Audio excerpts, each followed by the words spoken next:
L'époque moderne. Alors, l'époque moderne va commencer par la découverte de l'Amérique par Christophe Colomb. Elle va s'arrêter à la Révolution française, quand les Français vont se révolter contre le roi et tous ses privilèges. Elle va donc durer de 1492, le moment où Christophe Colomb découvre l'Amérique, à la Révolution française, en 1789. Alors, Christophe Colomb, c'était lui. Il est né en 1451 et mort en 1506. En 1492, il va découvrir l'Amérique, et c'est un peu la date qu'on a gardée pour parler aussi de cette avancée de l'homme qui va se mettre à découvrir le monde entier. Avant, l'homme, il ne pensait qu'il n'y avait que l'Europe qui existait, et un petit peu l'Afrique. Mais tout le reste, il n'imaginait pas que ça existait.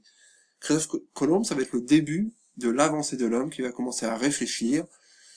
C'est le début de la Renaissance aussi, c'est-à-dire que on va reconstruire des châteaux qui vont être beaux. On va arrêter les guerres du Moyen-Âge, et on va essayer de développer l'homme dans la ville, l'homme dans son intelligence, l'homme partout. Donc Christophe Colomb, c'est le début de cette période. Là, tu as devant toi une photo de François Ier. Alors François Ier, c'est un roi qui était là lors de la Renaissance. Et il a beaucoup fait pour que ce mouvement, la Renaissance, arrive en France. C'est lui qui a fait venir Léonard de Vinci. Léonard de Vinci, c'est le peintre qui a peint la Joconde.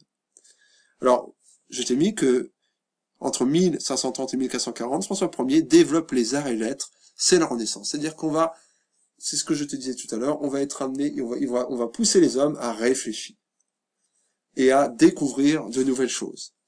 On va refaire les châteaux, des châteaux qu'on va aller voir pendant notre voyage au mois de juillet, des châteaux magnifiques, avec des grandes colonnes, des belles sculptures, tout un tas de choses.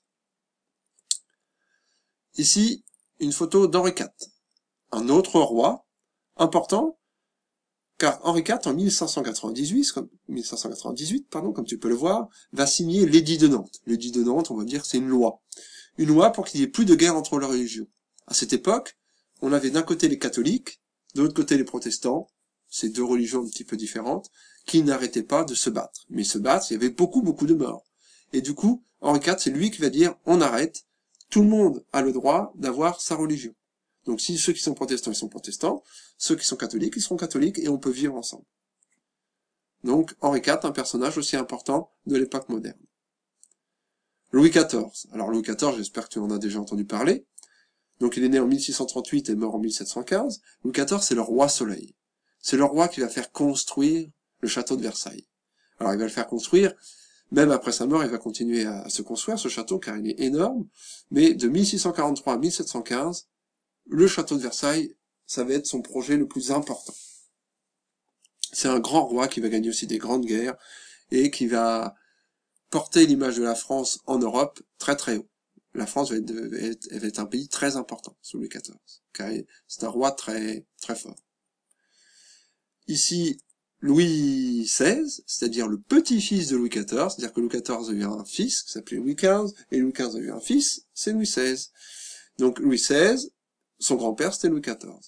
Et Louis XVI, lui, il n'a pas tellement bien réussi, parce que c'est lui qui va être là au moment de la Révolution française, et en 1793, suite à la Révolution française et au fait que Louis XVI ne veut pas entendre parler de la liberté pour les hommes, que les hommes paient moins d'impôts, qu'ils aient le droit de penser un peu ce qu'ils veulent, et ben les hommes ils vont se révolter et ils vont à la fin le guillotiner, c'est-à-dire ils vont lui trancher la tête pour lui montrer qu'ils n'étaient pas d'accord avec lui. Et voilà, ça c'est la Révolution française. Voilà l'époque moderne. Bon courage.